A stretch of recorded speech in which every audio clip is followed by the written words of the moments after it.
James Comey is accused of lying to the Senate. So we called a senator, Democrat Tim Kaine of Virginia. Senator, welcome back. Great to be with you, Steve. Thanks. Do you think James Comey lied to you? No, I don't.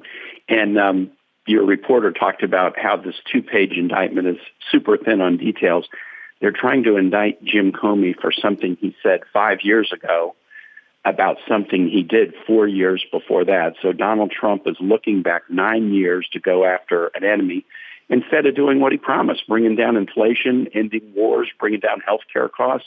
He's focused on going after his perceived political enemies instead of serving the American public. This is a very, very serious misstep, and I think it's going to blow up in the Trump administration's face. You are correct that the indictment gives no evidence, which I find unusual. I read a number of indictments as a reporter. Some of them are very long, have dramatic narratives. This just has no evidence. It says that he lied, so we have to guess about this. But there is a public record here.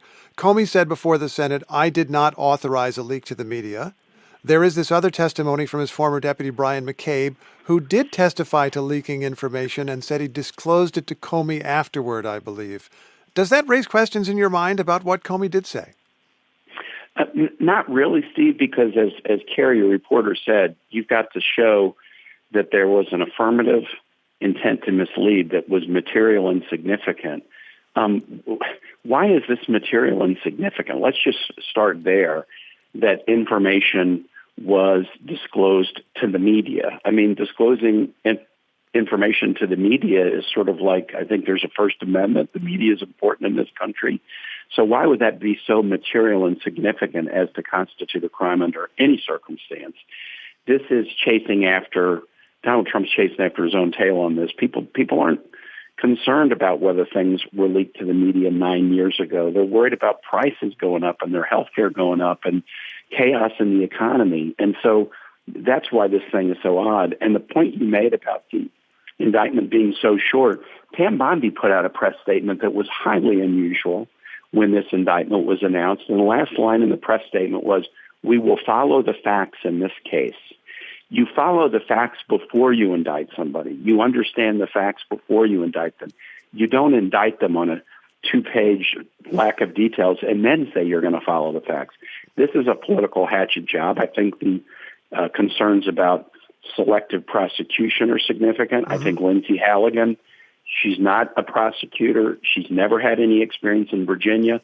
I think even the circumstances of her appointment raise legal questions. I'm glad you mentioned Pam Bondi and Lindsay Halligan. Lindsay Halligan being the lawyer who was put in the prosecutor's position in order to obtain this indictment. She issued a statement and said she's saying she's on your side. The balance of power, she writes, is a bedrock principle of our democracy. She says in this statement, she said Congress needs a forthright presentation of facts, and any effort to evade or obstruct that is illegal. Just in a couple of seconds, do you agree it's important for government officials to be truthful before Congress? Yes, and I also think it's important for an executive to respect Congress. For example, why not meet with congressional leaders to talk about the budget rather than refusing to meet with congressional leaders in order to force a shutdown? We're going to get to that in a moment, but I want to stick on this matter of evading or obstructing the truth before Congress. Attorney General Bondi herself has testified before the Senate. She testified at a confirmation hearing earlier this year. And she said under oath that she would make independent and non-political decisions. Let's listen to part of the exchange with Senator Amy Klobuchar here. So you will provide an assurance to every member of this committee that the Justice Department will only follow the facts and the law, and the White House will play no role in cases investigated or brought? Senator, it will be my job, if confirmed as Attorney General, to make those decisions. Politics will not play a part. She said she will make the decisions and politics will make a part. She said that to the United States Senate. In light of recent events, Senator, was that a truthful statement? I feel misled by that, and I knew at the time she was not being sincere. I think everyone knew that. And the Donald Trump tweet at her, which he apparently meant for her only, but put it out to his millions of followers last week, telling her she had to go after Comey and Letitia James and Adam Schiff, she's clearly responding. And they're responding by pushing out this career prosecutor that Donald Trump's DOJ appointed into the job, to put in Lindsey Halligan to do the president's dirty work. One other perspective on this I want to bring in. Peter Navarro, a longtime advisor to President Trump, was on this program earlier this week, and he said it was important to investigate Comey along with top former intelligence officials and FBI agents, and he wanted it done before the 2026 election. Here's why. And that's the problem here, because if the Democrats regain the House in 2026, can you guarantee me right now that they won't subpoena me and everybody else in the White House and do the same crap again? I'll make the prediction. Of course they will, because they think they can do whatever they want until they're held accountable. Senator, is Navarro right? If you regain the majority in Congress, you will be issuing subpoenas and investigating them.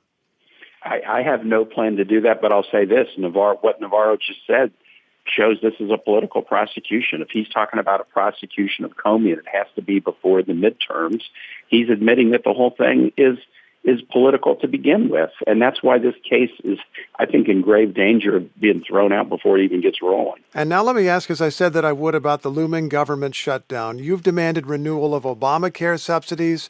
There's this deadline coming up. I get that. Republicans have said, let's just do a clean bill, a temporary extension, keep the government open while we negotiate. And normally it is Democrats who say, let's do the clean bill, don't make these crazy demands. Why change now? Well, I'll correct you. We haven't demanded renewal. We put forward an alternative.